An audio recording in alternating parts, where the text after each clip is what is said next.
Fill her up. You're listening to the Gas Digital Network. Conceive, believe, achieve.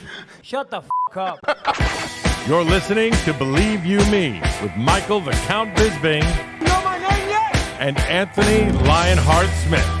There it is. We're back. Ladies and gentlemen, Lionheart Smith is back on the show. The world is a better place. BYM is by far a better place. You left me. I did. You left me alone with Harrington and Brian, Anthony. I did. I'm sorry. She said, exactly. Never mind what happened at the weekend. Never leave me with Harrington and Brian ever again. We did a live through the fight. I'm telling Harrington to shut the fuck up because he's coming out with nonsense. You know, he says you're going for triangles when you got him in side control and stuff. You know what I mean? Don't subject me. Never mind what you're going through personally, losing a fight. What am I going through? How dare you think about me? What the fuck is wrong with me? Oh, God. Look, listen. First thing I want to say to you, and then I'll kick it to you, obviously, because it's your fight, it's your moment, your experience. I just did a little live earlier talking about some MMA news, and there was a lot of people in the chat all saying, listen, and I'm sure it's the same in the Believe You Me community as well. Like anytime, there's idiots, there's assholes, there's haters, but there's also a lot of people that support you, Anthony. Do you know what I mean? There's a lot of people that were invested in you, and they still are, and they're on an emotional journey with you. So just know that there's a lot of people that care about you. You know what I mean? With that said, give me your thoughts on what went down Saturday night. Yeah, you know, well, first of all, I feel the love too. It's probably the most hate that I've got probably ever. You know, it's you need to retire, you're trash, you suck, you don't belong, like whatever. First of all, I'm not retiring. It's not happening. Good. Not like that. That's for sure. I'm not going out like that. And why would you? Yeah, listen, I still have it. It's there's some problems that I got to fix for sure, but I don't know. It's definitely not going to happen like that. It's not going to be on a whim. It's not the first time I've taken my gloves off in the cage before. It's very documented. I've had lots of hand injuries. The gloves and the hand wraps bother me. You know, it just they cramp my hands. They're tight. They hold them open. It's not. It's just they bother my hands. So that's exactly what I said on the live because Anthony and Brian were always taking his gloves off, and I said, yeah. I said, but the thing is, when you've just been through a tough fight, sometimes your hands are wrapped so tight and they get extremely hot. Yeah. And a lot of the time, the first thing I ever wanted to do was to take my gloves off. Just get these goddamn gloves off. And they're brand new. That's they're brand new. Like it takes, like when you get a new pair of boxing gloves, how long does it take before they're comfortable? It could be a month, you know, and like you'll wear them for the first couple of rounds and then you got to put your old ones back on because like it takes a while to get that break-in process. Every single time you fight, you get brand new gloves. So it sucks. So I want to get that out there right away. Not retiring. Excuse me. I felt I don't have no excuses. I had an incredible training camp. I left no stone unturned. I didn't cut any corners. I put all the work in. I was in great shape. I felt good. I was uninjured. But there is a glaring hole in my game, and it's no longer a hole. Which is, I mean, because I never saw a glaring hole, but please. It's the leg kicks. It's the leg kicks. It's become a liability at this point. It's not even a hole in my game anymore. It's a liability. I'd love to see the numbers and see how many leg kicks I've absorbed in my UFC career. It's got to be in the thousands. And at this point, checking them isn't even good enough because I checked a good number of those kicks. And it got to the point where the checking didn't even matter. It hurt worse to check it than to just lift it and take it. So I think over time, I've taken so many that my body's just not, like my leg isn't just taking them as well as it used to. We've addressed it over and we've changed my stance. We've changed my movement. We've changed the block. We've changed the defense. I do it in practice. And for whatever reason, we get into the fights and I can't do it in the fight. I don't know why. Andrew Sanchez destroyed my leg with leg kicks. John Jones destroyed my leg with leg kicks. Volkan Ozdemir destroyed my leg with leg kicks. Hector Lombard, even Alexander Gustafsson a little bit. Alexander Rakic put me down with 2. It's just a liability. I can't take them. And Johnny Walker had an incredible game plan. Stay on the outside, stay really composed, don't engage in the boxing, and pick at his leg until he can't move. And then that once you take away my movement, I'm just a sitting duck. You know, I my whole game is kind of based, not that I do a bunch of big, flashy, incredibly athletic movements, but my movement is one of the biggest parts of my game. It's how I ease my way into distance. It's how I ease my way just outside of range. It's the slight, real subtle angles. Like if I can't do those and I can't do them on my timing, it changes my whole game. If you do that and you don't engage in the boxing offensively, he had incredible counters. But if you don't offensively do that and I'm forced to come to you, then I'm just wading into your kicking range and then I'm just taking bombs from the outside. So again, I have no excuses, like credit to Johnny and his team. He really stuck to a game plan. He was more composed than he's ever been. He was fast. He didn't let me bait him into any bullshit. He was hard to get to, especially after I was compromised. But he took advantage of me, and that's exactly what he's supposed to do. And that's exactly what I would have done to him if I could have. He was just better there, and I don't have any excuses for it. He was just better. And it's frustrating, you know, like I put so much effort into this. So like, I've never really cared about the trolls and the online people talking shit. Never really bothered me before, but I'm like real angry about it now. Like I was like, it was everything I could do to like not come at the media and freak out on every single, like, because I haven't done anything to anybody. So like why people feel like it's just where we are today in society, but like people are so comfortable just shitting on someone that they don't know. Like I'm a good dude. Like I take care of my family. I help the people around me. I'm nice. I tip really well. Like I do all the things right. You know what I mean? And I put in all the effort. I sacrifice. I run myself into car accidents every single day. And like on those bad, like it wasn't my night, you know, like he did a great job and he was better. He took advantage of a hole in my game and he did it better than I could. And that's the game. But like, you know, I just can't believe the way that people are talking about me. You know, it's insane. It makes you really jaded. Like, why am I so cool to the fans? Like, and then I got to remember, like, I'm only seeing I'm only focusing on the negative, because then when I think like how I'm getting way more positive than negative. It's just the negativity is louder. So it's always a vocal minority. It is. They're so loud. And so then you got to keep reminding yourself, like it's at the end of the day, man, this wasn't the end of the world. Like it was pretty bad. Like it was a pretty bad spot yesterday. I'm a little bit better today, but like, I just wanted to win so bad. And I try so fucking hard. Like that's the problem. Like I just try so hard. I was throwing to the end. And even though I was hurt, you know, like how many people are standing in front of Johnny Walker at range and staying conscious? You know what I mean? Not many, that's for sure. And I was hurt early. Then I got overextended. Like I was hurt. My leg was compromised in the first 2 minutes. And, you know, then I got caught throwing a overhand, like overextended. He clipped me with something. I got the takedown. And it was like, you know, I don't know. It is what it is, man. Like again, like last time, but like congratulations to Johnny and his team. They did a great job. But you know, what do you do?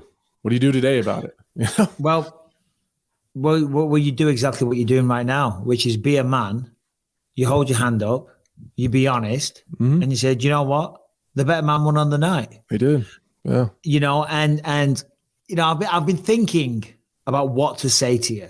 Do you know what I'm saying? Mm-hmm. And it doesn't really require too much thought, to be honest, but you identified the leg kicks there, and you were right, because when the fight started, you were standing in like a Muay Thai stance, but the lead leg wasn't even bouncing up and down. It was held for like sometimes for 2 or 3 seconds in the air. Right. So it is like you were always so focused on defending leg kicks. Right. You know what I mean? Mm-hmm. And then on the live, or when I talked about it to someone else, people were saying, well, what do you think Anthony did wrong?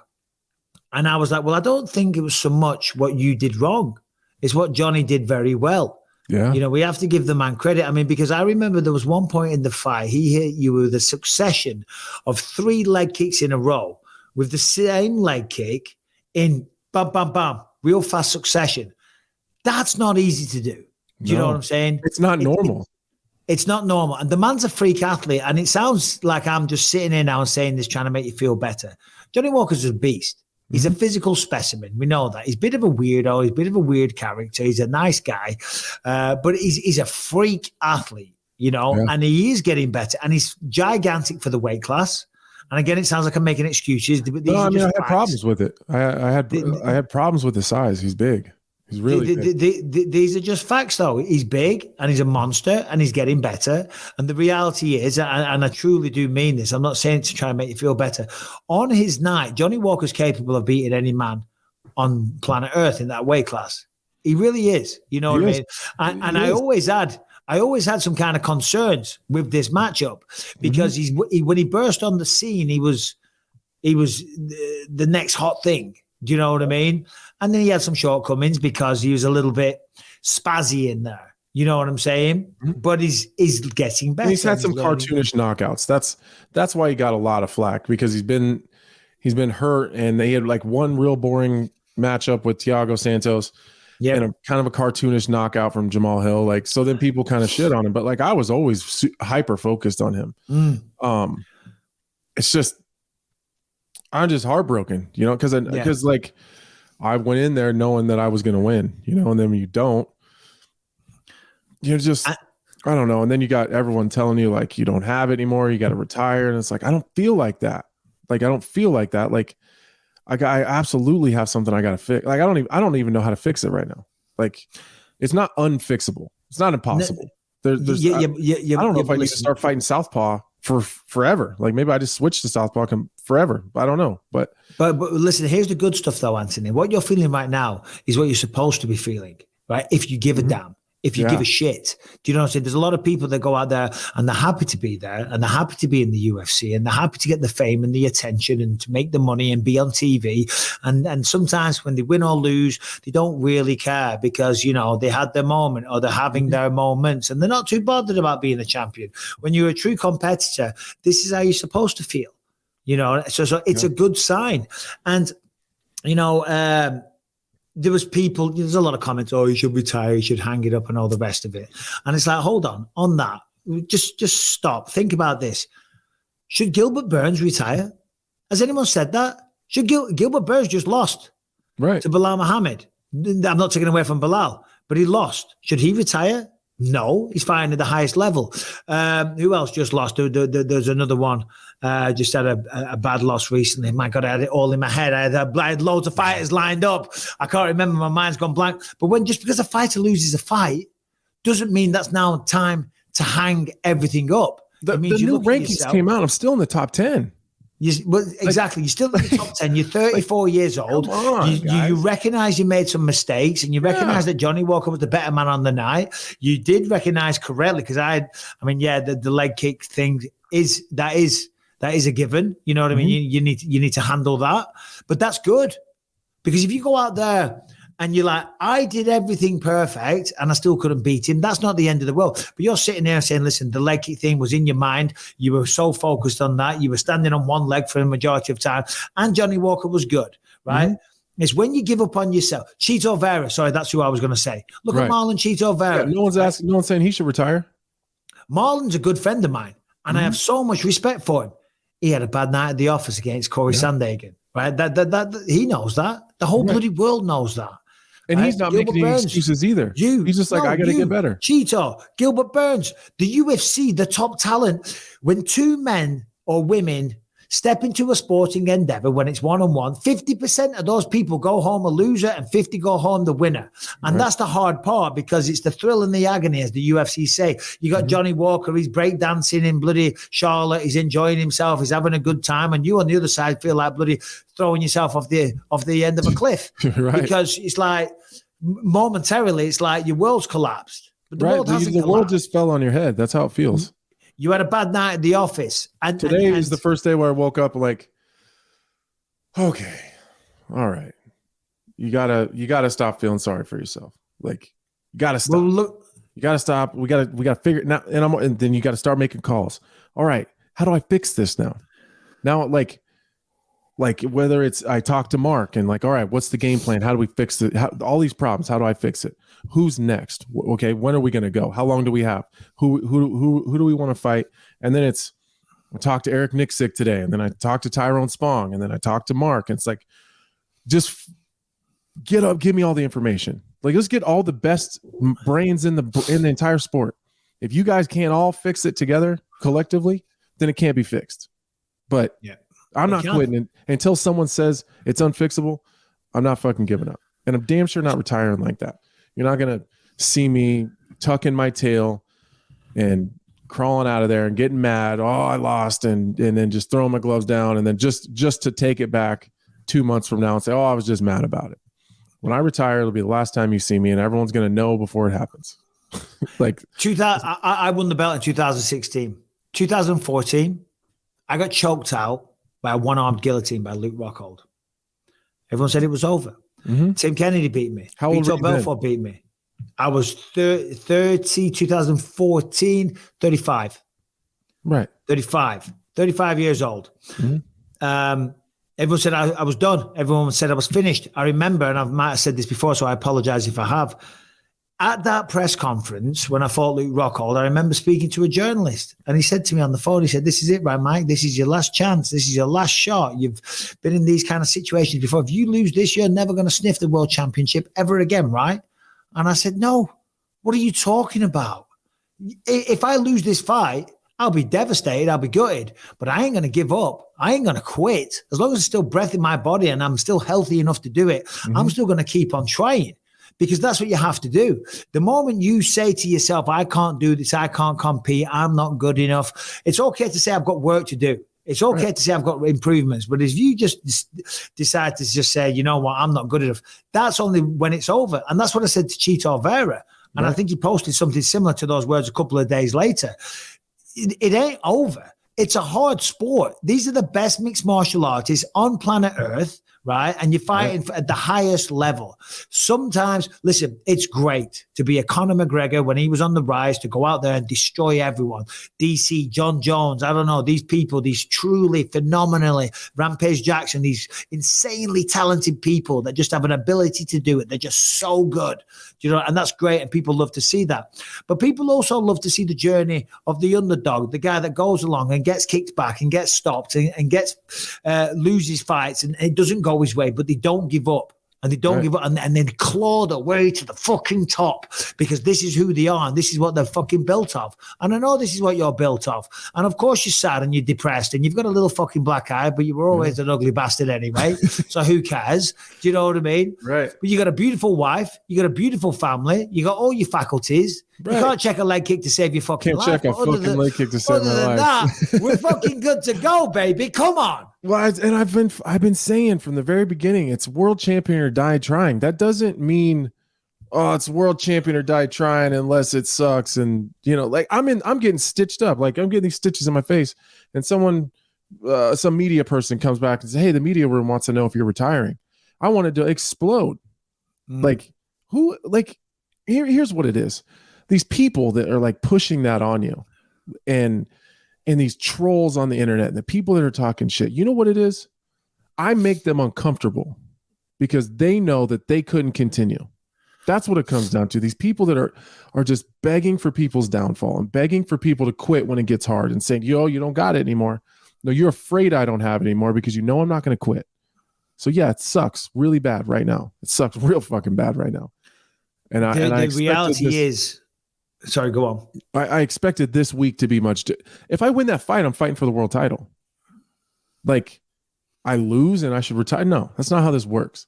Like, people look at our sport so much differently. But if you take your favorite basketball team or your favorite football team or name your sport, like most of your favorite athletes lose more time in one season than I will my entire career. So like, and not making excuses. You were coming back from a leg break as well. Right. Well, and I was a little bit uncomfortable in there too. Like It I don't looked know. like I don't know. that might have been playing a factor on your mind. Like, I don't know about ring rust, but I will say, and I'm not making an excuse or saying this was it, but I will say that I need to be more active, because the one fight a year for 3 years I've been a very active fighter my whole career. So now the last 3 times I've gone in there, I felt like it's very new. Like it's a new, fresh feeling, like it's the first time. So I'm not like super familiar in the octagon. Like the whole fight week stuff is unfamiliar to me. The last 3 times, I don't feel like I'm in a groove. I don't feel like I'm in a rhythm. And so I need to, that's another thing I need to fix. That's nothing on anyone else. That's on me. I need to stay healthy, and I need to be able to get into some sort of rhythm where I'm comfortable and I'm not feeling like this is the first time, So I think that's some of it for sure. I mean, as far as just how I felt when I was in there, that was the one different thing. It just felt new, and I don't like that. Going back to the haters, if you will, for want of a better word, what you said, people coming out the woodwork and talking a bit of crap, doing what we do, or any sportsman or anyone that puts himself in the public eye, there's going to be a certain percentage of society that looks at that and are inspired and that take great pleasure and support you. There's also going to be a lot of people that are quick to talk a lot of shit and talk crap. And sadly, that's just human nature. I kind of lost it a little bit at the end of the life. Someone donated $2 and said, hey, I forget what he said now. And I said, take that $2. I said, shove it up your fucking ass. I said, how dare you come on here? You got a guy going out there who's trying to fight in the toughest sport on planet Earth. It didn't go his way. And you want to kick a man while he's down? It's just the same kind of people that go out there and talk crap, these trolls on like Instagram and comments on Facebook or on Twitter or whatever. It's like, what is going on? The problem is with them. You're out there, you're competing in the toughest sport on planet Earth. Okay, you're fighting at a very, very high level against a freak athlete who's very good, who's getting better all the time, that had a tremendous amount of hype, and you came up short. Okay, there is absolutely nothing to be ashamed of. You should be really proud of yourself. You're giving a great life to your family. They're happy. You're financially stable. You've got your faculties. You've got a great brain. When the time does come, when you hang the gloves up, you've got a huge amount of options that you have. Commentating, ESPN analyst, podcasting, you name it, you can do it all. There's a million things you can do. But right now you're focused on being a fighter. And that's what you're putting everything into. And that's why it hurts. And that's why seeing the reaction, what you're having, is a positive sign. Because if you don't care, then you don't care, and you're not going to get better, and you're not going to right the wrongs. You're not going to fix it. You're not going to fix it. Yeah. God damn it. It still sucks, though. Yeah, it does. It sucks. It just, losing sucks. And, it is what it's part of life, though. It's part of life. And for most people, as I said before, there's this small subsect of the society. I liked how you explained that, too. Some people are just born winners.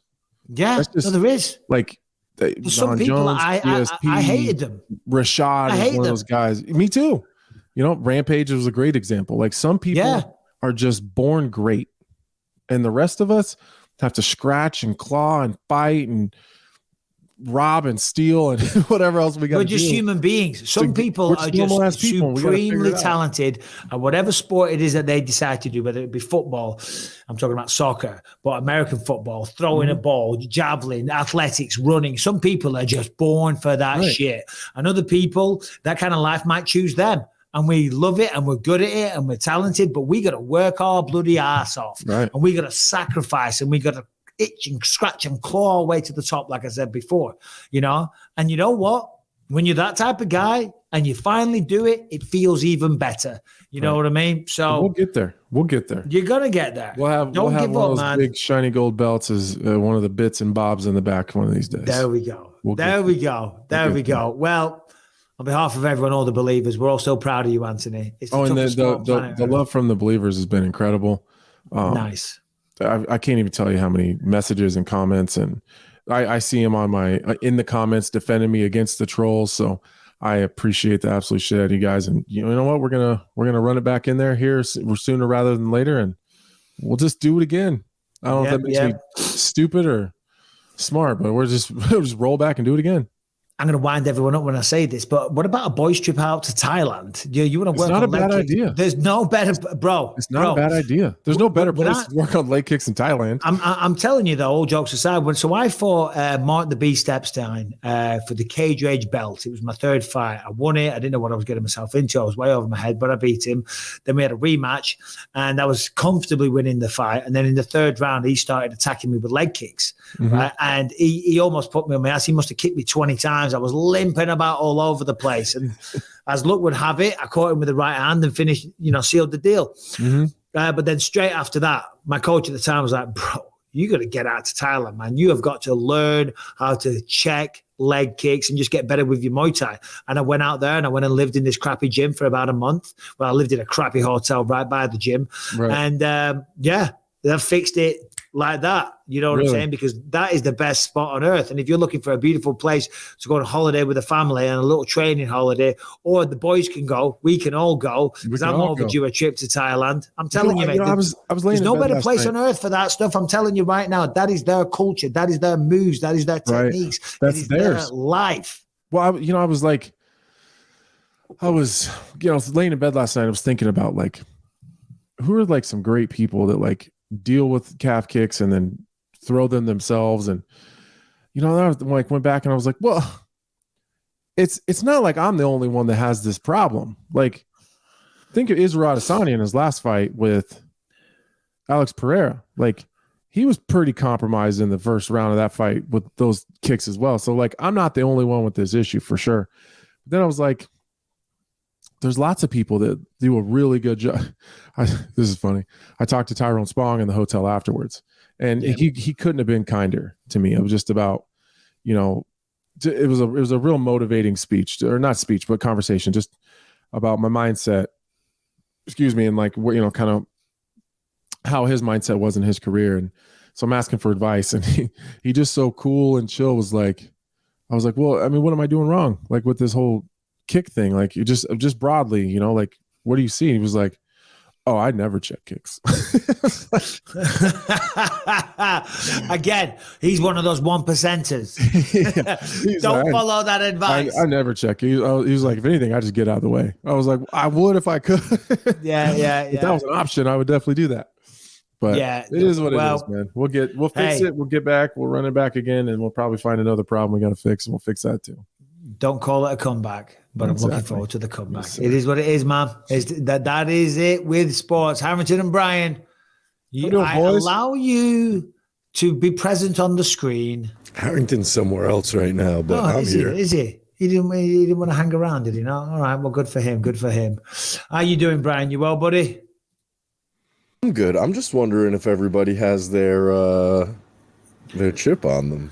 Well, we do, but today's not the day. I even said this in a comment earlier. I mean, we can't do that today, right? It seems like there's always a reason. Seems like there's always an excuse, but Yeah, Anthony's... man. The doctor said with these stitches to stay away from extremely hot chips. Oh, I get that, dude. That's totally, that makes sense. Yeah, you eat a hot chip, your face gets all swollen and red, and I start sweat. I can't sweat in this thing. That's what you've got. 2 vaginas on your eyeballs. You can't be handling hot chips. Look at this one. This one's pretty good too. They were like, they didn't know if they wanted to stitch that one. You know what else sucks? Here's something people don't know at home. The canvas looks very smooth because you see people slipping around sometimes, and it looks very smooth from the outside, but it's not. It's very rough canvas. That's very textured material, like fabric. And my knees looks like I've been trying to suck the truth serum out of a wiener for fucking 4 days. My knees are just, there's no skin on both of my knees from the small grappling exchange in the first round. No, that's going to be the shower patches, without screaming. Because the blue parts of the canvas, they are slippy, but the sponsored logos, they are like the coarsest sandpaper. I ripped the bottom of my toe off once in the main event. I got a huge tear on the bottom of my foot, like where my toe connects to my foot, and just from the canvas. It's crazy. Oh shit.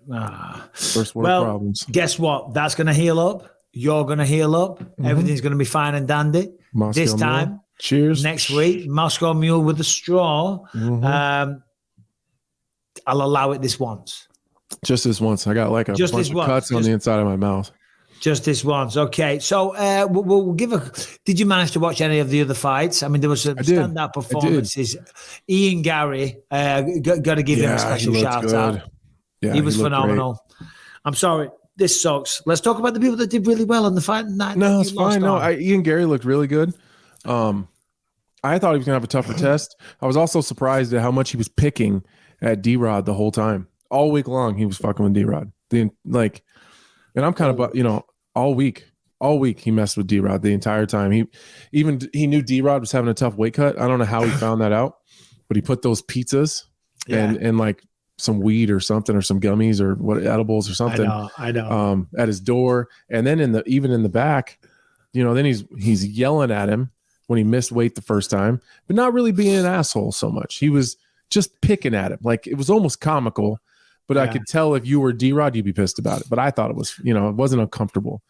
Then he was messing with him in the back before weigh-ins, before the ceremonial weigh-ins, just constantly talking to him and like picking at him. And you could just tell like D-Rod was bothered. And I thought that was a terrible game plan, because I don't know, for anyone that maybe doesn't know what he looks like, you have to look him up. That's not a dude that I'm just going to go around teasing. He's intimidating, like, in person. Oh, no. And he's got a colorful past as well. Yeah. But Ian Garry did not care. It was a sensational performance. He actually picked it as well. He said, I'm going to get him with a head kick, which he did, put him down in round 1, 2 minutes 57. He called it, he nailed it. And now he's asking, I don't know if you saw this, for Stephen Wonderboy Thompson, main event in Dublin.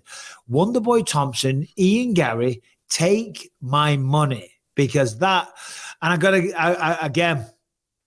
give credit to Ian Garry there. That's a big step up. Yeah. And stylistically, it's a tough fight. Fun fight, brilliant fight for fans, but for him, maybe a tough fight. So, I respect that. Okay, HTLT supplements. Listen, these guys are absolutely fantastic. They sent me out some of the stuff recently. The protein shakes taste delicious. The pre-workout gets you going. It makes the workouts easier. Halfway through your workout, you might be fading. You might be thinking, you know what, I've done enough for today. But with the pre-workout, you are absolutely flying there. 2-hour workout feels like a 30-minute workout. And each week is better than the last, as if, you're aging in reverse. And listen, all of their supplements are scientifically backed in over a dozen human trials, all showing clear benefits: sleep, mood, energy, performance, well-being, and weight loss. Yes, they're shred. It will get you shredded. Trust me, it works. It doesn't make you jittery. It doesn't make you anxious or anything like that. And it's not specific to one sport or just cardio only. Simply taking their products will get you back to a place of overall improvement, confidence, and motivation. And look, these aren't just for hardcore athletes.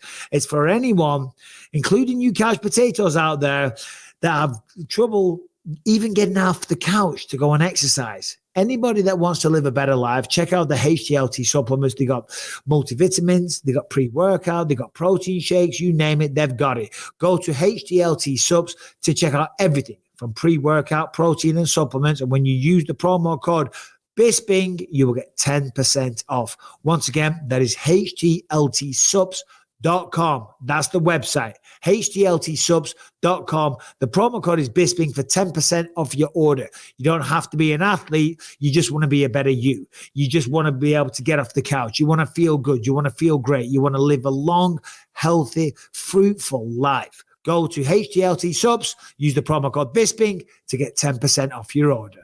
I saw a meme the other day, and it was hilarious because Rebecca's always like, you don't listen to me. I'm like, I do. Because I say, you're the one that doesn't listen to me, because I'll always say like, oh, so God damn, I'm commentating here next week and I've got to do the content on Tuesday. Then I've got to then I'm commentating, God knows, somewhere out the country. And then it comes closer to the time. And she's like, you never told me. I'm like, what do you mean I never told you? I specifically told you about it weeks ago. Anyway, I saw a meme the other day that, you know how a meme works. There's a picture, and the woman comes over. She goes, "Well, what was it now? Something like, you never listened to me, or did you hear what I just said? You never listened to me." And it's like his response is, "That's a weird way to start a conversation." So anyway, whatever. Harrington, what is going on with this man's leg on an airline? Well, according to the man, he got onto an American Airlines flight. His luggage was lost. Unfortunately, in his luggage, he says, was a prosthetic leg. He went to baggage claim after. They handed him a check for $600 to cover, ostensibly the clothes that would be in the bag. And then he went home. He has since been arguing with them over a $25,000 prosthetic leg that he claims was lost. And American Airlines says they have no documentation of that, so they can't pay him.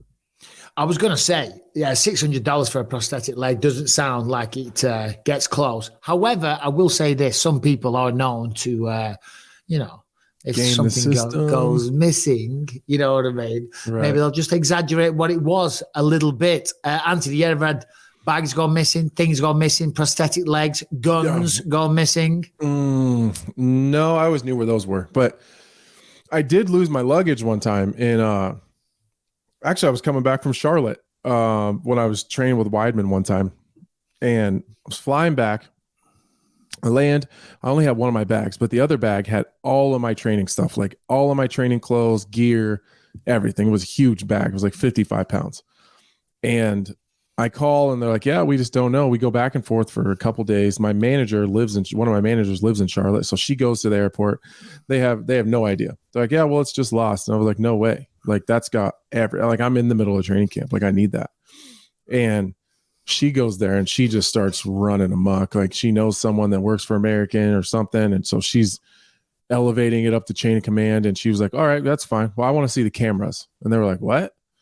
And she said, "You guys have cameras. So like the second you get onto an airport property, you're on camera. Like, every single place, corner, crevice of an airport other than the bathrooms is under surveillance." So she said, like, "I want to watch that bag come out of his car all the way till it gets in the back after he checks it." And then that was at like 6:00 at night. At 8 a.m. the next morning, they called and they found my bag. They did not want their cameras looked at all. No, they did not want that. So yeah, I lost. I have a buddy that's paralyzed though. That actually, he used to travel a lot for work, and they used to always break his wheelchairs. Like, because they don't care. They toss them in there, and it's crazy. You even see when they're fragile on stuff, and they just throw it on. They don't care. They don't care at all. The airlines, I'm very anti-airline these days. Me too. Because they just take the piss. Like booking flights, where the whole family's going to go see my mum soon. Flights are just ridiculously expensive. Did you finally book those? I remember you said they were crazy expensive. Did they go down at all? No, I had no. They were going up. Yeah. They were going up by the day. I had no choice. I'm like, bite the bullet. Shit, I should have done it last week. They're just getting more and more expensive. I told you that too. I said they're going to get more expensive. I know. Sometimes they might dep. Anyway, so a story came out, and I put it in the chat, and then Brian, obviously, because he's anything Brian. Anti-government, because he's Brian. But I agree with this one, and obviously some people might not. But it says the Biden White House is drafting legislation that will make airlines responsible for the extra costs associated with delayed, cancelled flights. When an airline causes a flight cancellation or delay, passengers should not foot the bill. Transportation Secretary Pete Buttigieg said in a statement. He's a bit of a weirdo, to be fair. This rule would, for the first time in U.S. history, propose to require airlines to compensate passengers and cover expenses such as meals, hotels, and rebooking if there's been a significant delay or a cancellation. When I saw that, that's been commonplace in the UK and Europe for a long time, because my dad loves it. Because my dad loves to game the system. And he called me recently, I forget where it was, and he's like, "Oh, son," at a result, he's like, "Yeah, well, the flight was delayed, right? We didn't land there for 2.5 hours late, but we were on the runway for 45 minutes. So you put the 2.5 hours and the 45 minutes together. That's 3 hours and 15 minutes. $600. Do you know what I mean?" But that's what they do. Anywhere else, because the airlines need to be held to a goddamn standard. These days, 100%. They don't care.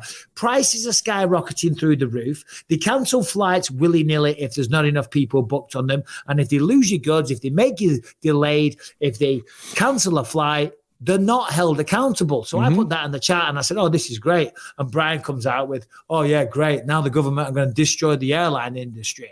I'm like, "No, Brian. You can't mess it up any worse than it is." No, Brian. My wife's flights got delayed, her and Araya, on their way to Charlotte. They sat on the runway for like an hour and a half. The flight was delayed anyways. Then they sat there for an hour and a half. So then she missed her connection in Atlanta. And they're like, well, you're just shit out of luck. And she was like, what do you mean I'm shit out of luck? It's 10 o'clock at night in Atlanta. I'm here with my child. And there's not another flight that goes out to Charlotte tonight. What am I supposed to do? They're like, well, you can get a hotel and, just take this 7 a.m. flight tomorrow morning. And she was like, were you going to pay for my hotel? And they were like, no. Like, what the hell is that? So then she was going to drive because it's 4 hours. Then she couldn't get a rental car. So she had to go to get a hotel. That place didn't have any rooms. So she had to go back to the airport to take another shuttle to it. It was a mess. It was a disaster. It's a total mess. And, the other day, and Brian, please come on, give us a rebuttal because we'd like a bit of a debate on here. For sure. The other day there was some airline industry expert on there on the news. I think it was Sky News, and they were quizzing him as to why the prices are increasing so much. And I remember I was on American Airlines. I think I said this, and the food was terrible, and it used to be really good. And the woman serving the food, I didn't want to pick a bone with her because she's just doing a job. But when the guy came around with the drinks cart and I got a glass of wine, I said to him, hey buddy, and I tried to address it as friendly as I could. I said, what's going on with the food? I said, I fly American all the time. I said, the food used to be really good.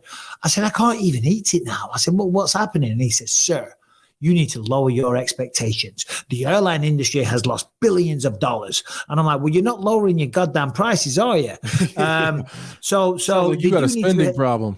Yeah, sounds like you've got a you problem. So Brian, please, what is the issue with this? So, Mr. Big, I support the airlines. Brian McKay. It's less than I support the airlines. Then I like to fly places, right? So, if you are charged, the government's going to mandate that the airlines are paying all this extra money every time a flight gets delayed, the prices are going to shoot up to space. Like, it's going to be impossible for regular people to get a flight anywhere. It's going to limit travel to everyone in the United States. And I think that's part of the plan. I think this is part of like some weird WEF, like New World Order conspiracy thing, but we won't get into that. But I disagree though, because it's not like that. And of course, I know we're not living in the UK, but it's not like that in the UK, and it's not like that around Europe. Just look it up, Harrington, if you can, just the ruling. If there's flights or if there's cancellations or significant delays, they have to be held accountable because you're paying for a service to take you from A to B on a certain time. You might have an important business meeting. You might be going to a wedding. You might be going to a funeral or something very, very significant and important. And if they don't hold up their side of the bargain, right, where you give your hard-earned money and they just go, no, we're not up to it today, well, then they've got to be held accountable. Well, from what I understand, if for some reason your flight is missed, they are legally obliged to bump you to the next flight. And they do that. Right. So it's not that you don't get taken care of entirely. It's not like they're like, oh, you missed your flight, you're out of your money, you get, it's like, they do accommodate to a certain extent, but with the amount of people that travel in America air travel in America, it's a much greater amount than it is in Europe. Like in Europe, trains, you could take a boat to another country. You could take, there's so many other ways. Well, yeah, if you're like in Italy, you can take. Hold on. You got this version of like the Europe that we're all. Oh, monsieur, have you taken the canal to? Well, I know the trains. You going to England or take the steamboat? The steamboat leaves at 6 a.m. International travel in the EU. We get on planes. They're cheap as chips. I just looked yesterday. I did just imagine like a real sweet dinner on like a banana boat going through a little river. The smoke. Like, oh my gosh. Sitting there with with your wife tucked into our shirts. A nice glass of wine. Have you got any Grey Poupon? I've got a little statement here. It says, oh no, that's not the right one. What are you looking for, Brian? I just looked for because, as I said, we're going to go see my mum soon, and Ellie and her boyfriend, they want to go to Paris. So we looked it up. You can fly to Paris for $48 from Manchester. No way. Manchester to Paris, $48. If that's delayed, you're going to get $300. So I understand your concern with that, Brian, but that isn't the way And I know it's a different country and a different They continent. better hope they Mike, get delayed. 5.2 billion people travel internationally by train in the EU. Yeah, but that's another conversation though as well. And you guys as Americans could probably educate me on this. Certainly where I live in Orange County, people don't ride the bus. They don't go on the trains. They don't go on the bus and public transport. In the UK, and this is better or whatever. It's just differences and observations that we're having a conversation about. People happily ride the bus. People happily get on the train. But I've seen that there's a really negative connotation with catching a bus out here. In New York, it's different because it's the main version of transport. Right. You know, in a major city, I would imagine it's different. But like, you don't live like in LA proper. You know what I mean? LA, no one catches a bus, bro. Oh, fair enough. Well, the bus system here in Omaha is actually fairly used, but I get what Mike is saying. Sorry, guys, I keep changing this light because there we go. It's okay. It's okay. It just accentuates your black eye. Shout out Johnny Walker. Let's go. Shout out Johnny. Shout out Johnny Walker. Oh, thanks for that, asshole. We got to make a joke about it, Anthony. You know what I mean? I do. You know what I'm saying? Yeah. You know. I almost posted. I don't know if you guys seen my story that I posted with Gold Saint. I posted that story like thanking him for the ride, and my manager sent me the video and she's like, hey, you need to, we got this video done for you. Like I knew it was coming. She's like, the video's done.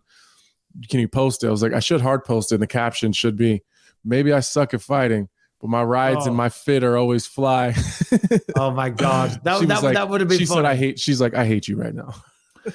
That would have been funny. Because real quick, just to give the credit where credit's due, Brian Battle, first round knockout, sensational. You know, let me. I know. I guess I know you kind of want to fly by that one. I had a conversation in the hotel lobby with him. He was standing there talking to a guy, and it turned out to be that guy was his dad, and he was a really lovely person to chat with. He's very, very intelligent. Like Brian or his dad? Brian. He's very intelligent, and I almost felt like I owed him an apology because I never. You watch him fight; he's very free. Seems like a very free spirited person. He's got just a unique style. And then when I talked to him, he was so intelligent. He had a reason for everything that he did. I was like, that fight happened so fast, and it was a pretty quick knockout, kind of in a fiery exchange. But in his brain, he had so much stuff happen. I was really impressed with just the way he kind of broke down the situation that happened in real speed. It was.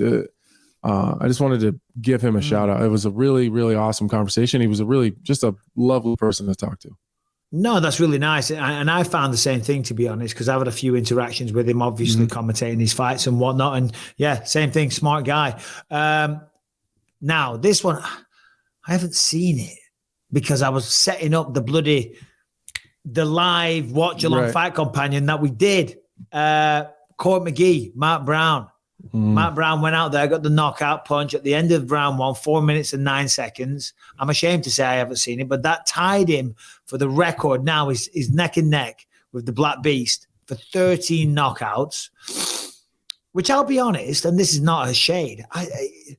13 doesn't sound a lot, but again, and I'm not trying to pep talk you again, it just shows how tough this sport is. When the record is only 13, we're not talking 53. To get 13 stoppages in the UFC via your fist, punch, kick, knees, elbows, whatever, that's the record. That's how tough it is to do. You know what I'm saying? Oh, thank you, Brian. That's right. That's a timed it perfect. Yeah, that's a tough shot. That's right. That's a nice, Brian. I really like Court McGee. He's bloody awesome. So I like him a lot too. His story's so inspirational, but got to give it to Matt Brown, man. Yeah. I sat next to Matt Brown on the way back from the ceremonial weigh-ins on the bus. Matt Brown's always been a very slightly intimidating figure. You know, he's an intense guy. He's very quiet. You know, he's he's super intense. That's a great way of putting it. And we had a great conversation, and I had to ask him because he always is so stoic. Like Matt Brown looks like nothing bothers him. Good day. I feel like if you gave the guy $1 million, or Devil's Avocado, just to throw that one out for a first time in a while, maybe it looks like everything bothers him. Yeah, You know, that's fair. Whatever he looks I'm like. about to kill everyone, so I'm not going to say anything. That's how it seems. I've never looked so mental in my life. My eyes That's are how it funny, seems. dude. Yeah. And I said, we're just chit chatting. He's got so much admiration for Mark Coleman. So it was cool listening to him talk about Mark Coleman and just, how great he is, how good he is for his training camps and brings a different vibe and breaks up the monotony and just how much he enjoys having him around. It was the first time I'd really seen Matt kind of like lighten up, and we were light up during the conversation. And I was like, hey, do you still get nervous? And he had the best answer. He said, when I stop getting nervous, I'll stop doing this. Like, whoa. Like even Matt Brown gets butterflies. It was I've always kind of looked up to Matt just because of his mentality and obviously his longevity in the sport and the things that he's done. But it was just a really cool, he didn't even hesitate. He said, oh yeah, when I stop getting nervous, I'll stop doing this. Wow. Well, you should get nervous. Yeah, it was super cool. I always say you're either a liar or you're stupid if you don't get nervous. Matt Brown obviously tied the record for 13. Didn't take long for Conor to come out of the woodwork and say, listen, I'm only 34. I've got 8 knockouts. Okay, I'm coming for that record.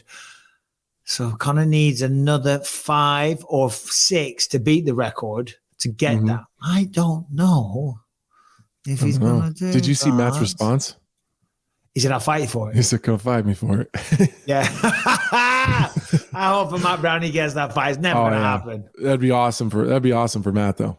The fight that's everyone's waiting for, and it's the talk of the town at the moment, and I know Dana's getting asked about it a lot because I saw an interview with him at the post-fight presser on Saturday night, is when is that fight going to happen? And apparently McGregor came out today and said, he said it's happening soon. Very soon there'll be an announcement. I think it's just my opinion. It'll happen at the end of the year. I think T-Mobile Arena, Michael Chandler versus McGregor. That's the perfect headline, the perfect way to finish off the year in December, because think about it. We're only in May. If he's got to do 6 months in the testing pool, he can still do it. And Chandler came out recently and said, listen, I don't think Conor would do that. He's not going to string everyone along. He's not doing this for publicity. Even though it didn't go your way Saturday night, it's the greatest feeling in the world. It's the best drug on the planet. Going out there, stepping foot in that octagon and winning a fight. And I'm not trying to make you feel bad, but we don't just do it for the money. This sport chooses us a lot of the time, and we do it to make a living. But also when you start getting good at it, the reward, the feedback that you get is like nothing else on planet Earth. And that is what keeps some fighters that should retire to keep coming back, because they want to feel that one last time. So that's why, Conor's got all the money in the world, but he wants to come back. But he still wants to do this shit with the rest of us peasants. And Chandler, it's a good fight for both men. My bet would that be that goes down T-Mobile Arena, December something, end of the year. That makes a lot of sense. It's a good time because it seems like a lot of the pay-per-views are kind of locked up, or at least there's rumblings of other big events coming up. So the UFC's been booking out further too. I've noticed they've been booking fighters further out, so I wouldn't be surprised to see, like a December announcement coming pretty quick. Yeah. I hope so. Either way, there was big breaking news today, though. I'm sure you know what I'm talking about. Yeah, it's huge. Francis Ngannou signs with the PFL. Were you a little bit disappointed in the announcement, or is it just me? No, I can't say I was disappointed. I think maybe the word you're looking for, maybe a little underwhelmed. Nah, well, I was expecting the PFL because they. Oh, you were? Okay. Yeah, it's not that. That's not what. I'm just a consumer, right? That's how I look at it. Like, I'm just a fan, and I don't really care about where he signs. I care about who he fights and when. I need a who and a date, and so they kind of made this big deal. I kind of assumed it was going to be PFL. It wasn't bare knuckle. It wasn't Bellator. It wasn't ONE, and all the big boxing names are tied up right now. So that only left PFL. So I figured it was PFL, but then, I was hoping for a name and a date, and it was disappointing because it seems like he's not going to be fighting MMA for another year. You're right in that regard. It is disappointing. Yeah, you're right. You're absolutely like for example, when Jake Paul says, "I'm making an announcement. Me and Nate Diaz, we're fighting in August in Texas." You're like, "Whoa, okay, let's go. Let's go." Yeah, I mean, if you're a Jake Paul fanboy, I did not go, "Whoa, let's go." I mean, everyone else. That's what everyone else did. We didn't do that. No, because I'm cool. I was like, "So yeah, man. Yeah, whatever. Yes, whatever." I'm like, "Oh, let's do a YouTube video on it quickly." Okay. Okay.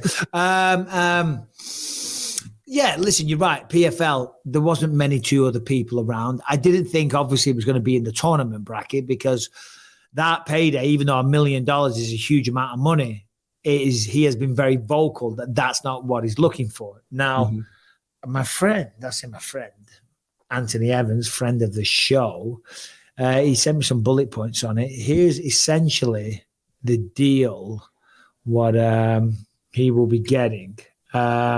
Just to summarize, hold on, here we go. Expected not Francis PFL deal. As expected for a while, Francis announced his sign with the PFL. We'll fight in the PFL Super League. Those are one-on-one matchups on the PFL pay-per-view.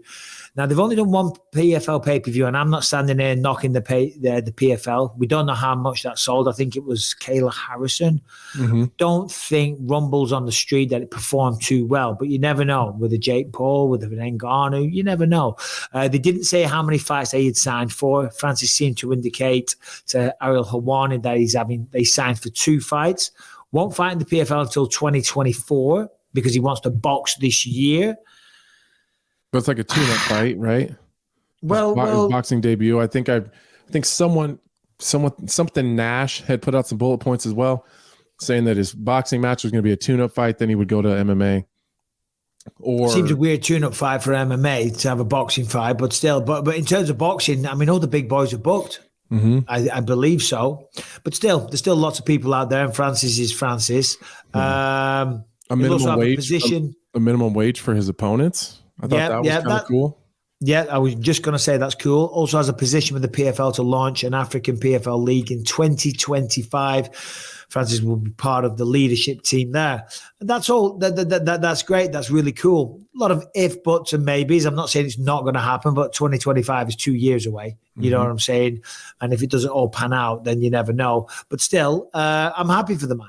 I'm happy for the man, Boxing is free to set up his own deals, targeting one boxing fight this year. Listen, again, anyone that steps in there and fights and does what we do for a living, I always want the best outcomes for them. So good for him. I hope he goes out there. I hope it's a crazy success. I hope he makes loads of money. Yeah, dude, me too. And you know what I think though? I think part of the problem with him I think some of the reason with him not having an opponent right now is really the roster. Some of it's the roster. Because you have to get a return on your investment. So you need someone that's going to sell. What does it take for someone to sell a fight versus Francis Ngannou? Well, it has to be a reasonable path to victory for the opponent. You have to be able to convince people that there's a chance that Francis can lose. That's how you sell fights. There has to be no one's buying anything to watch Francis smash a can. There's got to be someone that they think has a reasonable chance to create a reasonable threat to Francis. So I think that minimum price for his opponent is now going to create a sweepstakes for the Francis Ngannou fight. So what do? Do you create a tournament? Winner of that tournament gets to fight Francis. Maybe they do the next heavyweight tournament in the PFL. I don't know.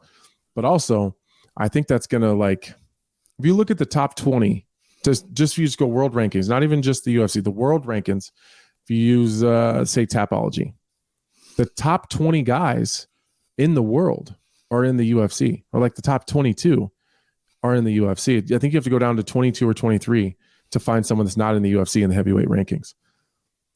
I think what that $2 million price tag for his opponent is going to do is I think you're going to see some of the guys in the UFC start looking to fight their deals out and start looking for an opportunity to maybe get themselves into a Francis Ngannou PFL fight. Well, Ben Rothwell came out of the woodwork. He's already raised his hand, and I'm not surprised. If that rumored number is correct, then obviously it's a tidy sum. There's one heavyweight that the PFL does have that I can see that would make sense, and that's Fabricio Verdum. Yeah. Granted, Verdum in a while, right?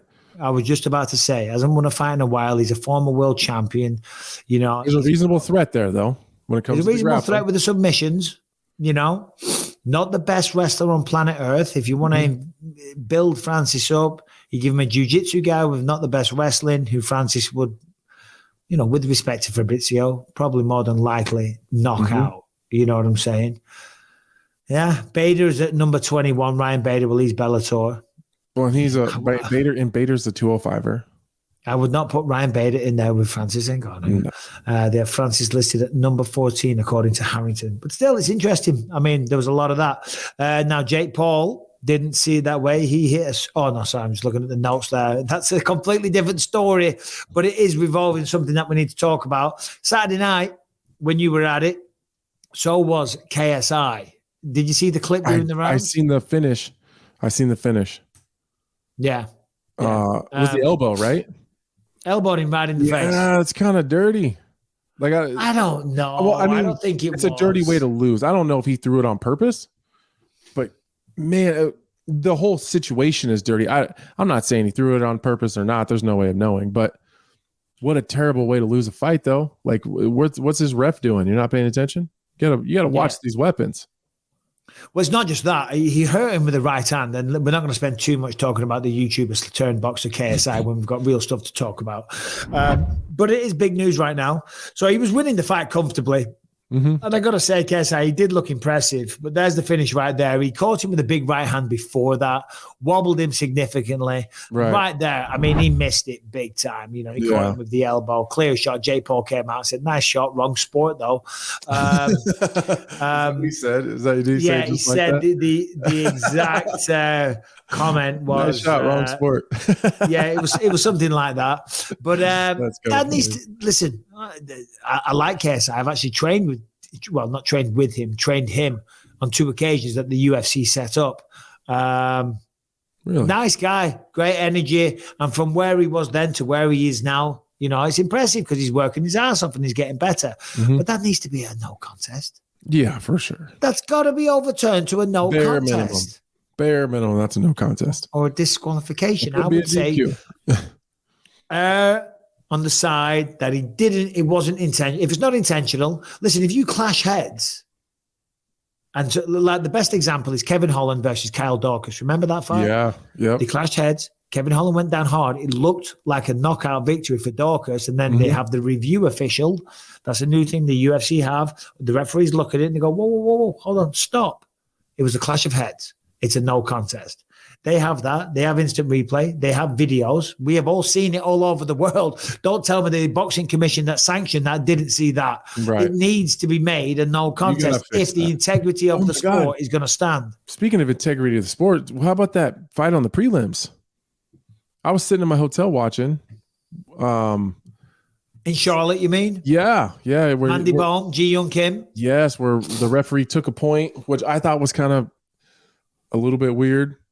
That seemed like a situation for a hard warning when he pushed her off, or she pushed her off after the round was over. That's all. It's kind of all fair in love and war. Like, you're kind of in this heated battle. They don't really get along. They don't like each other. She took her time getting up off of her. I feel like you just come over in between rounds and say, hey, you do that shit again, I'm going to take a point. It seemed weird to take a point at the beginning of the second. Then he calls it off and then takes another point. Like, you can't stop the fight and then take a point. It doesn't work like that. Some of the refereeing was a little questionable Saturday night. Like, for example, who did Cody Stamann fight? I forget who it was. I forgot who he was fighting too. I was going to. But he took him down. What happened? He took him down. He got top position. I tweeted about it. And they stood him up for some reason. Oh, yeah. Yeah, that's it. Thanks, Harrington. Go on. No, go on, Harrington. You don't have to jump off. You made him back away from the camera ever so slightly.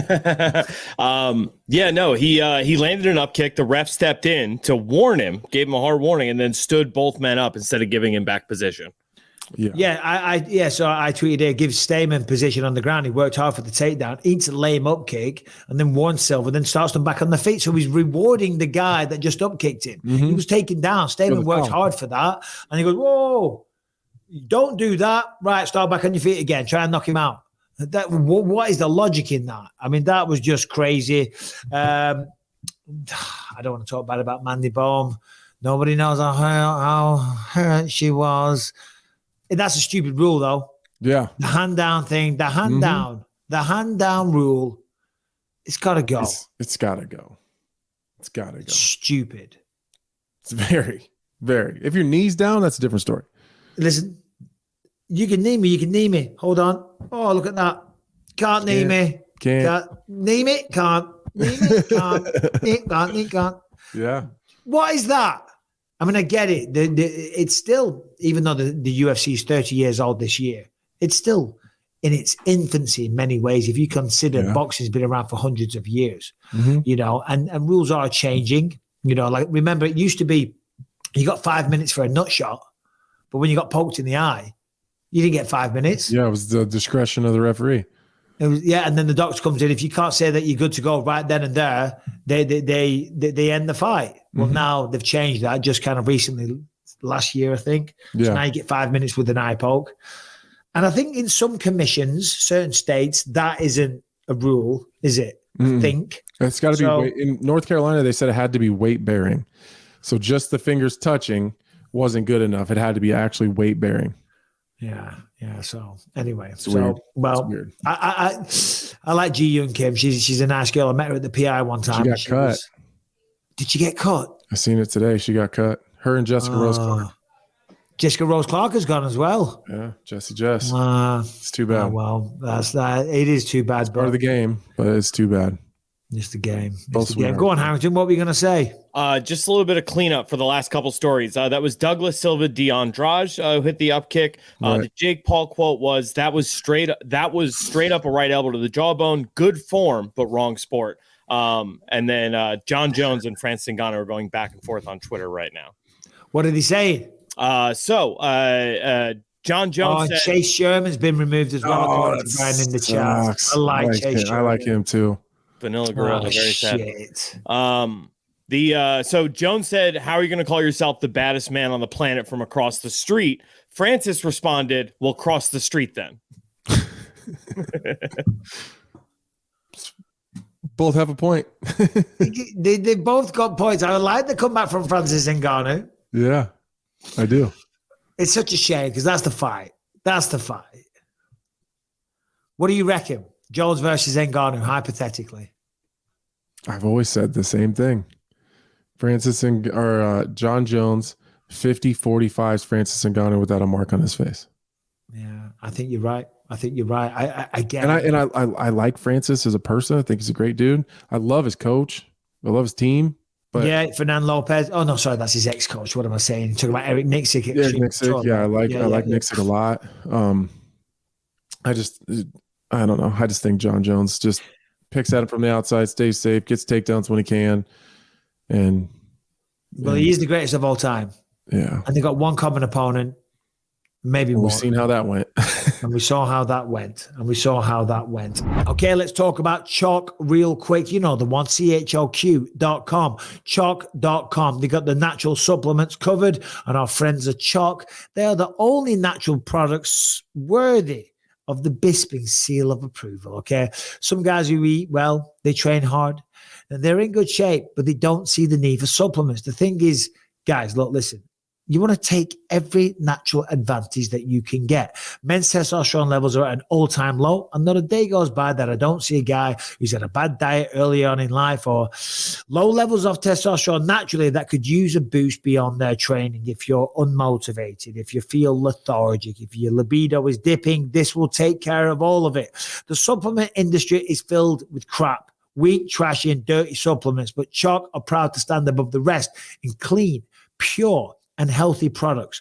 Chalk uses full disclosure labeling. They tell you exactly of how much of each ingredient goes into their stuff. Never use proprietary blendings, no label fluffing or underdosing. All ingredients are measured to exact clinical research. Chalk Daily is the cleanest research-based testosterone booster available on the market. And along with Chalk Daily, be sure to check out their Male Vitality Stack and the Stack Ultra. Listen, summer is coming. You want to feel good. You want to look good. You want to take that shirt off. You want to be the best version of yourself. Go to chalk.com. When you're there, use the website. Use the promo code even. Bisping. You're going to get a huge 35% off your entire order. So start this summer off with a bang. All of our fans on the show, get in the best shape of your life this season. Go to CHOQ.com. Use the code Bisping. Become a better version of yourself and get 35% off your order. Harrington, we were just talking about airlines before. Mm-hmm. And, when you catch a plane, here's one tip that I'm going to give to people. And this is like one of my rules for life, if you will. If I was to write a book a la Jordan Peterson, one of my rules for life is always try and take a dump before you go to the airport or before you get on a plane. It's not It's not a bad tip. I'm telling you, if I'm at an airport, I am making sure I take psyllium husk is a little supplement that we use in this house. It's fiber. It's good for your gut health. Mm-hmm. It gets you going. It takes care of it. It evacuates the colon like nothing you've ever seen. It's like shouting fire in a hotel. It comes out because you don't want to be on a plane. Do you know what I mean? Last thing you want to be doing is nobody wants to shit on a plane. You're taking a good old shit. You know what I mean? And then you come out, there's a line of people. Like I remember one time, and I felt so sorry for it. I was flying back. I think it was a flight from Brazil, and I wanted to use the toilet. And there was someone in there, and I really needed to take a pee. And after a while, one of the stewardesses came out, one of the flight attendants, and I went in there, and the smell was so bad. And there was just diarrhea all over the bowl and stuff. No. But she knew what I was walking into and the look of shame on her face. And I actually felt sorry for her because it's just a normal human function. Do you know what I mean? She obviously had a bad stomach or whatever. So yeah, ladies and gentlemen, there you heard it here first. Words of wisdom, always try and take a dump before you get on a plane. But Harrington, this is your cue. Give us the skinny. There's a story that was brought to light recently. I'm sure it's not breaking news or whatever, but Andre the Giant. Apparently, there's a legendary story, including the subject matter, which we were just talking about. A lot of W's, in concerning such a thing, Harrington. Okay, so now imagine that woman that you saw come out of the bathroom after leaving a foul-smelling dump was actually a 7'8", 400-pound ninth wonder of the world, Andre the Giant. Brutus the Barber Beefcake said that once on a plane that was chartered for the WWF at the time, Andre went in there. I've never heard anything like it. The sounds that were coming out of there, the smell that started coming forward. The back of the plane had a lot of people. There were people falling out of their seats and into the aisles, gagging, puking, crying, screaming. We were all falling on the floor, laughing ourselves sick. I couldn't breathe. He must have filled up a garbage bag full of shit. No, but the plane had to land, didn't it, Harrington? Yeah, it was absolutely horrifying to the point where the flight was not able to continue. It had to land. It had to land. Do you know what I mean? Andre the Giant shit so much in a plane. The smell was so bad. It had to land because people were throwing up and stuff. Dude, the Andre the Giant stories. Oh fuck. It's all right, Harry. It's not like you did anything at the weekend. I know. The Andre the Giant stories are amazing. I don't remember who it was. Maybe it was Jake the Snake was telling a story on on Joe Rogan's podcast where they were driving somewhere and Andre the Giant was in the back of the car or the truck or whatever they were in, and they stopped at a gas station. He got a case of beer, and he drank like the entire case of beer in like an hour and 15-minute drive or something. Like, maybe I got some of the details wrong, but well, I've got it here because I looked it up because I posted this on Instagram. Did you? Yeah, on my story because it said Andre the Giant holds the record for drinking the most amount of beers in 1 hour. And I posted it on my story. And I put, I'll take that challenge. It says here, you won't find it in the Guinness Book of Records, but Andre the Giant holds the record for the largest numbers of beers consumed in a single sitting. Standard 12-ounce bottles of beer, nothing fancy, but during a 6-hour period, Andre drank 119 of them. I remember Jake the Snake talking about it because he said, and he never had to take a piss. He didn't pee one time. 119 beers. That's a lot of however many beers he drank when he was with Jake the Snake. I don't know if there was another time, but however many beers he drank in that vehicle with Jake the Snake, he never had to stop and pee. Not one time. But when he did eventually pass out because he would have done with all that beer and carbohydrate in his system, he woke up in the middle of the night. Oh, yeah. And he had the biggest piss. Oh, yeah. Probably just wherever he was at. Jake the Snake also said that Andre the Giant couldn't fit on a normal sized toilet. So when they were in hotel rooms, he would shit in the bathtub. Oh, no. Yeah. No. Yeah. You'll have to, if anyone listening gets a free little bit, if you look up the Jake the Snake podcast with Joe Rogan, there's a whole Andre the Giant segment. He just tells the craziest stories. Oh, yeah, it's God, insane. that's amazing. Harrington, you ever shit in the bathtub? No, I've never. Well, all right, Brendan Schaub does, though. Brendan Schaub, apparently. No, he pisses in it. He's in the sink. Yeah. He's in the sink. That's weird. No. I saw some YouTube clip recently. I'm not talking bad about Brendan. I like Brendan. Howie Mandel was on there, and everyone was like, "Oh, don't use the sink. You can stay on, Brian Harrington." And they're like, "Don't use the sink." They're like, "Why is that?" It's because Brendan pisses in it, and everyone was like, "What?" Immediately, the stream cut. It was the best. He's like, "Oh, we're having technical difficulties." Off. That's weird. So that was what I was going to say. The reason I have a hard time believing that Brutus Beefcake story, how is Andre going to fit in an airplane bathroom? Do you think he just had to poop in the aisle? Shit, maybe. I don't know. Well, you would get arrested and probably locked up for being mentally ill. If they chartered the plane, maybe not. I'll tell you what, though, but yes, I see your point, though, because some of those airplane toilets are cozy. I have a tough time fitting in airplane bathrooms. It's really the standing up part because it's always slanted, like right in front of your face. And the worst part is as well. I'm like squatting like this, trying to crouch and pee at the same time. Do you ever, because I just get weird and I sit down and pee, Mike. Hey, I sit down when I pee as well sometimes. But I do a lot of long haul flights, obviously, when there's international UFCs, and when you wake up from a nap, you want to brush your teeth when you're landing. So you go and brush your teeth, but then there's a tiny little tap and a tiny little sink, but then when you do it, you just get water all over the floor. Mm-hmm. Do you know this phenomenon of which I am talking? Oh, yeah. Yeah. And then you walk out and everyone thinks you've pissed all over the floor. You pissed all over this. Yeah. But I ain't cleaning up that floor because it's covered in piss as well. Or you get it on yourself and you look like you peed and dribbled a little bit on your jeans.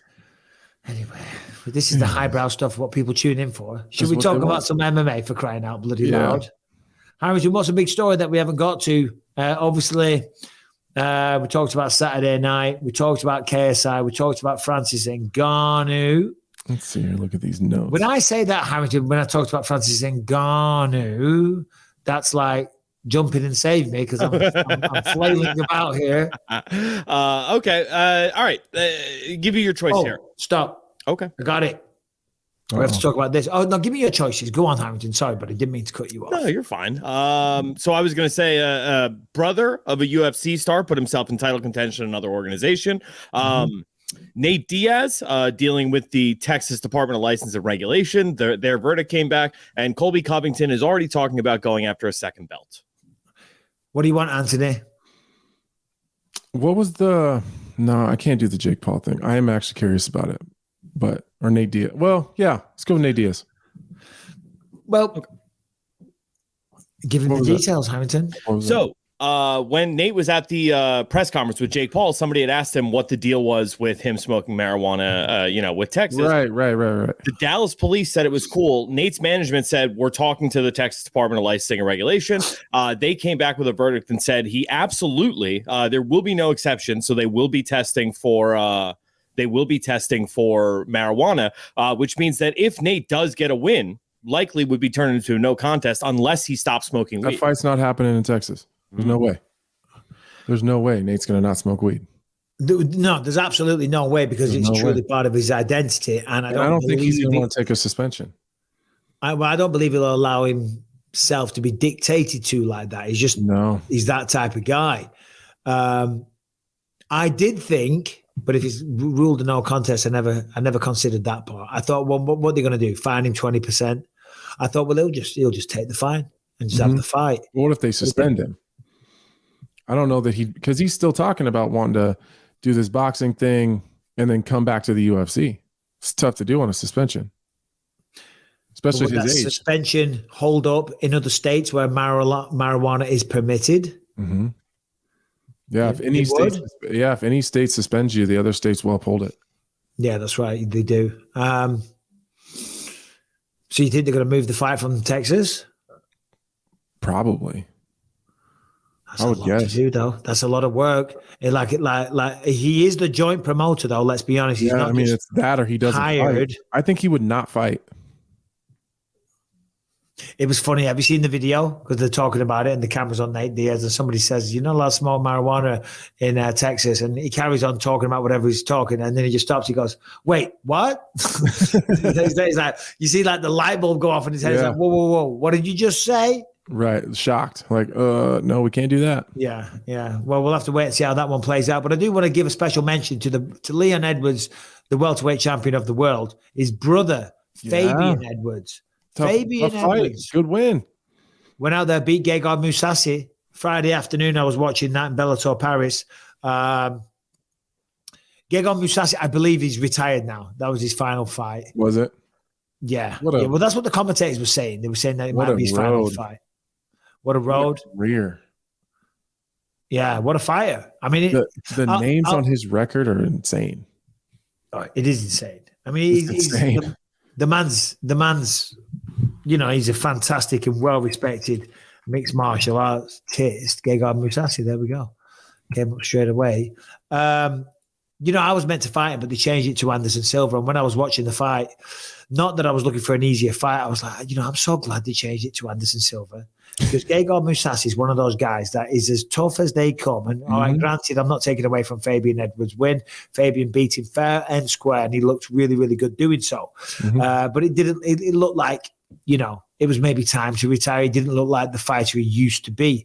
Right. But I was like, I'm so glad they changed it to Anderson Silva. Because if you go out there, Gegard Mousasi is as tough as they come.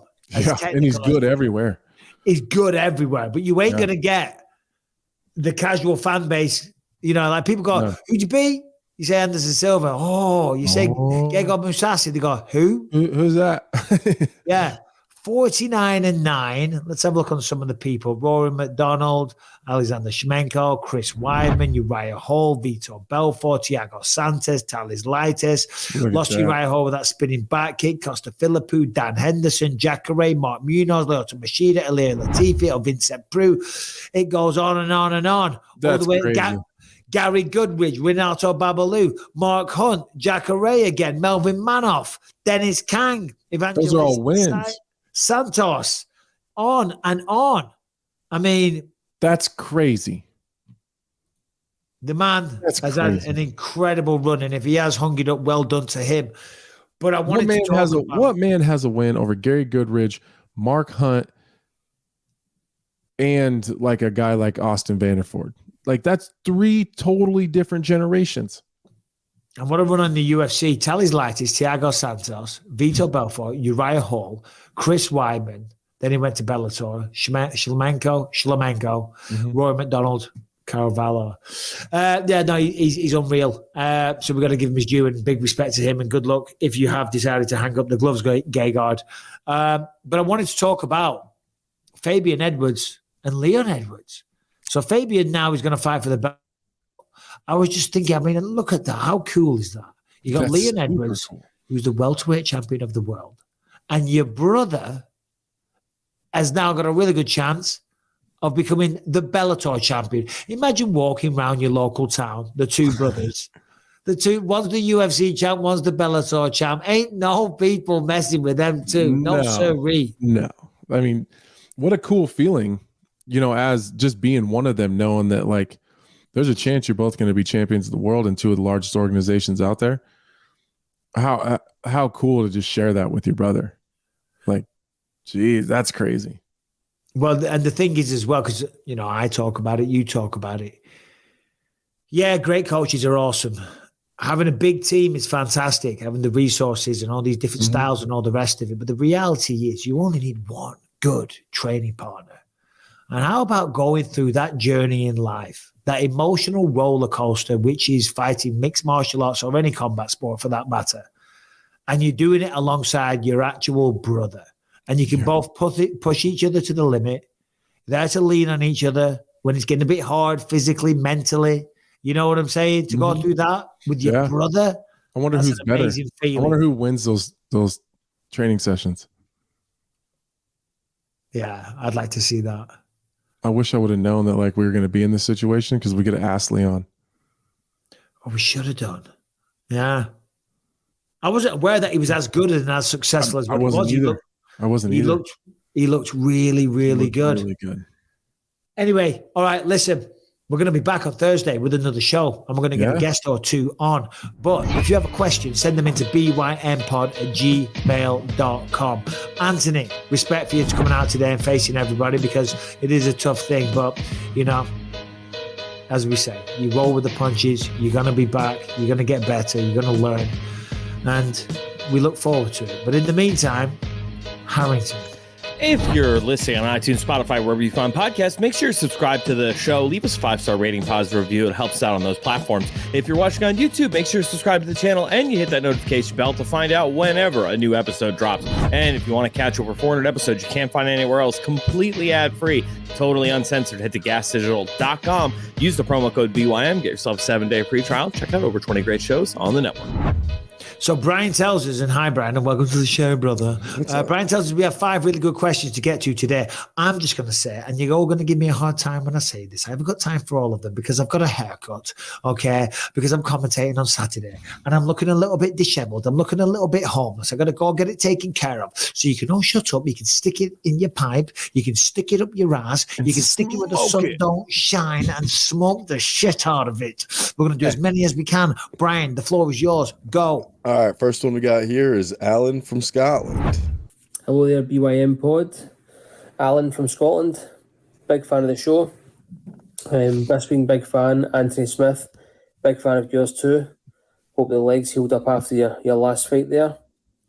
My question today for you guys is, I've seen recently Paul Craig has done a trial weight cut to go to middleweight.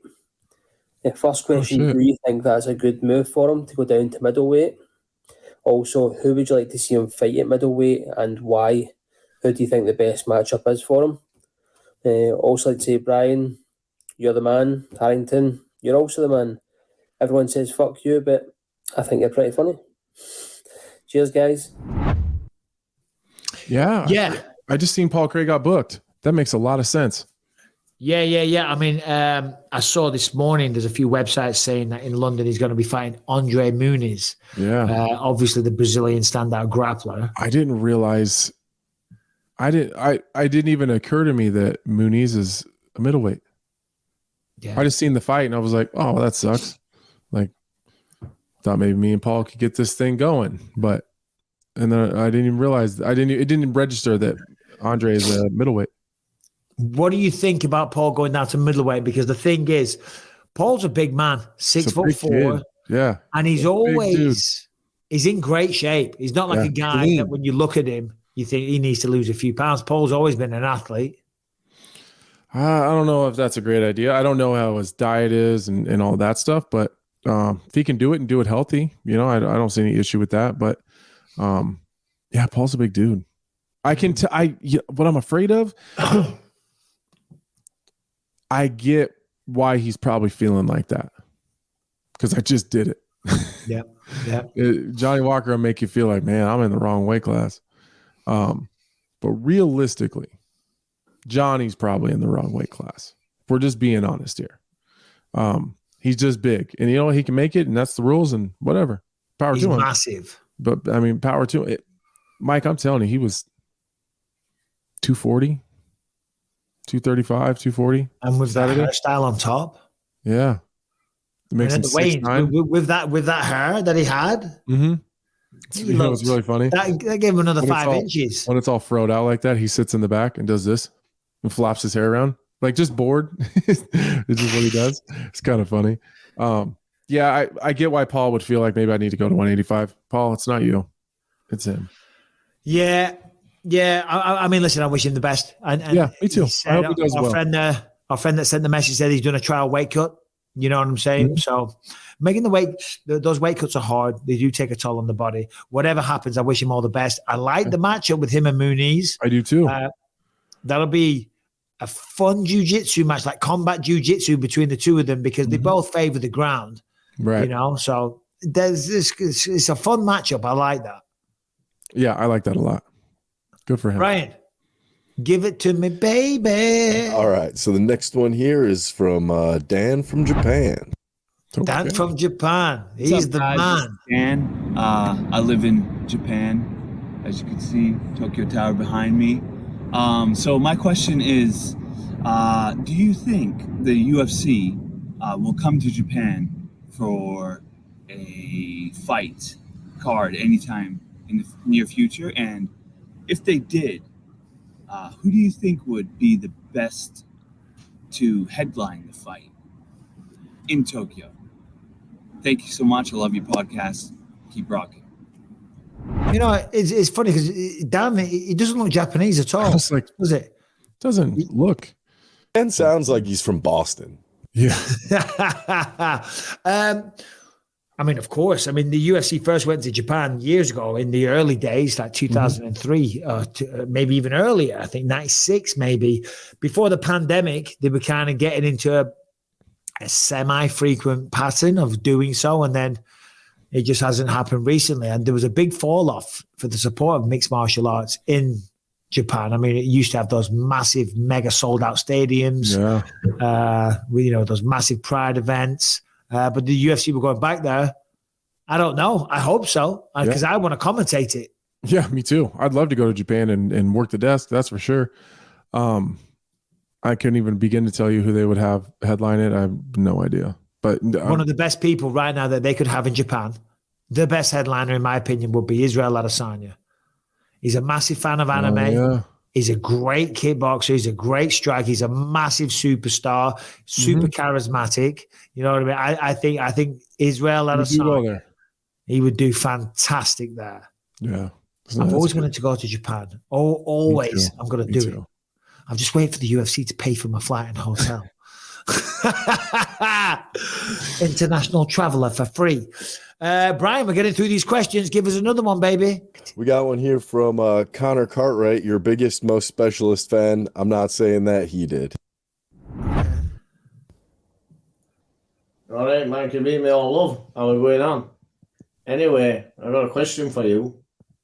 Would you rather have your eye back